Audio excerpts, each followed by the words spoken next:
We're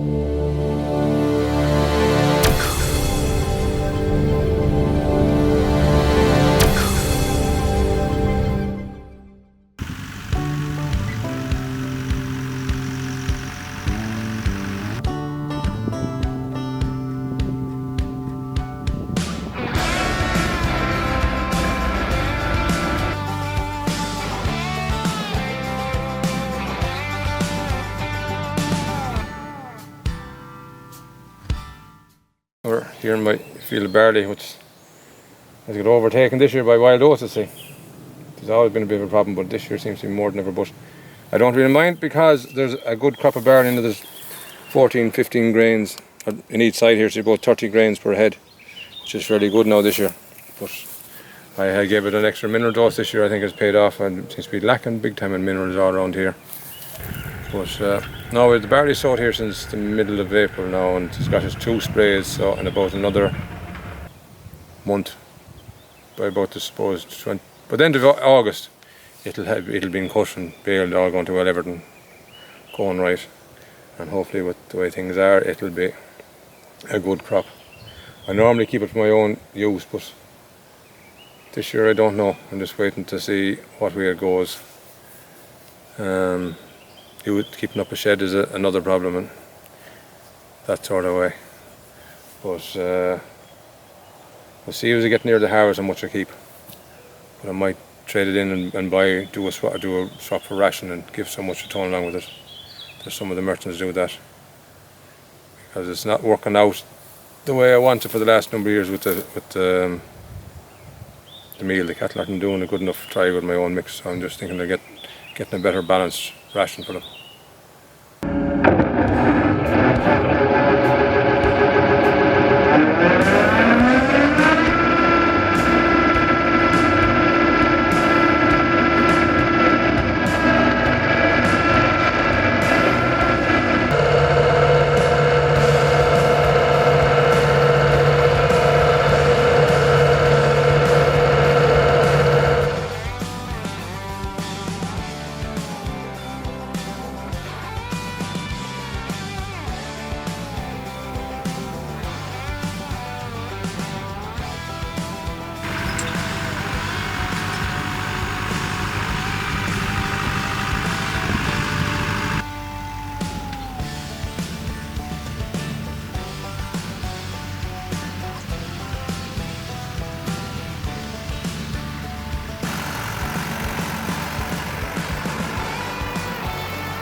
Got the shearing done there early in May, but the blue taxes being the dark wool. You have to shear them early, because if you leave them and the weather changes, they get mild and humid, you get maggots. So they were sure early in May. So still have the wool here, wondering what I'm going to do with it.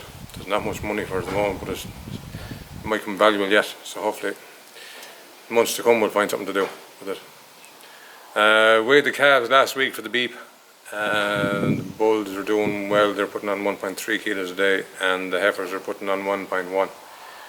Now this year I've gone put different minerals than what I was using before. I think it has improved my weight gain and performance of the calves. They look better shaped, and I've gone from bulls pulling 1.15 to 1.3, which is increasing by 0.15, and the heifers are going up 0.9 to 1.1. I knew I had a mineral problem here last year because the flipping cows just weren't keeping their dates, and the calving was slipping, the interval was slipping, so I should be back now to about 360, 365, but I was up around 380, so there's no harm to see that coming back. But I think next year now I could be, I don't know, I've seen them all bulling fairly early, so I'll be back more. I got the silage finished there today, finished off 6 bales and just a paddock just to tidy it up. Yes, there's only a paddock that we seeded this year, but it's sort of gone all stemmy, no leaf in it, so I cut off, set the mower high yesterday, and I cut the stem off the top of it, and we got about 2.5 bales of the acre there today. Just tidied it up and cleaned it off, so there's a nice butt of grass going to be there now for the lambs again to keep them going.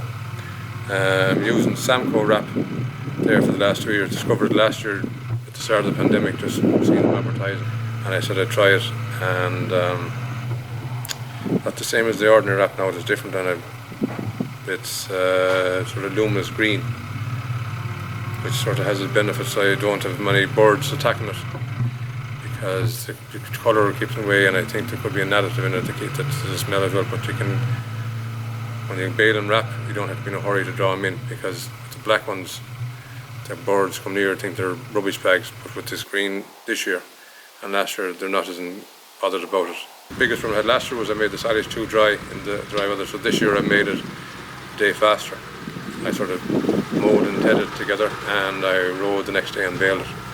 When I changed in the bigger tractor last year, I seen that I was damaging the bales, so I looked around and I seen the trunk handler, and I sort of watched the videos and demonstrations, and seen they were a lot easier to use and a lot less chance of damaging bales. So use that this year now, and I have 450 bales here in the yard, and I have only gone through one roll of patch and tape.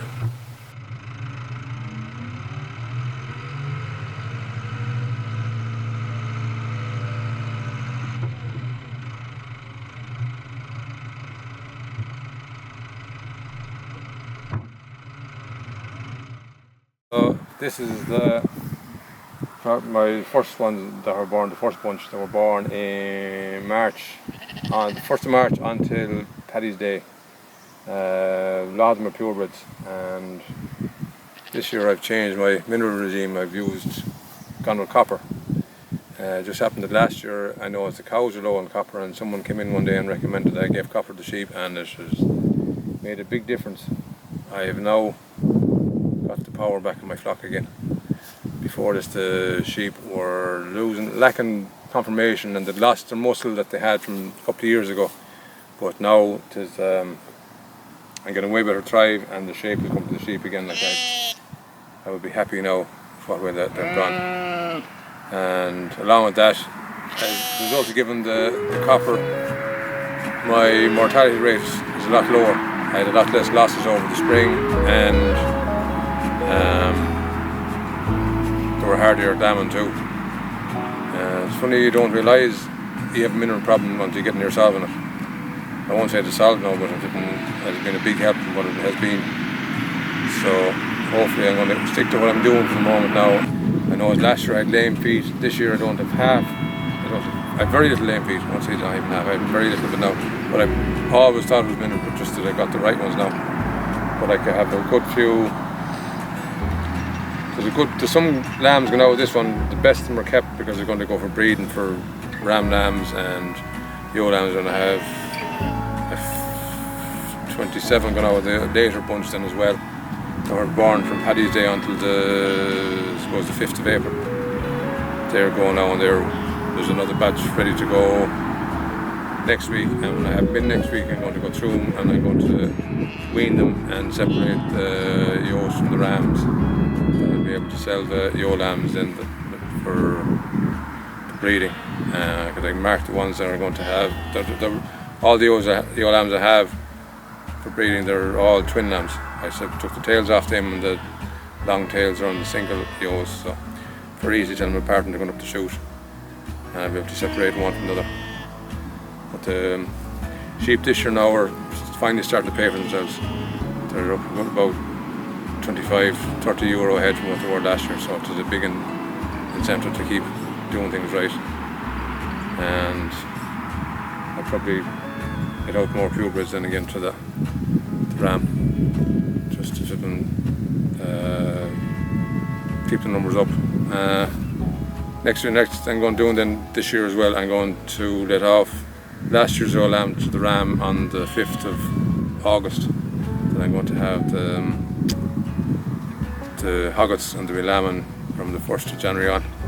So I'll have 30 lamb then, and I'll have that'll take a lot of the pressure off.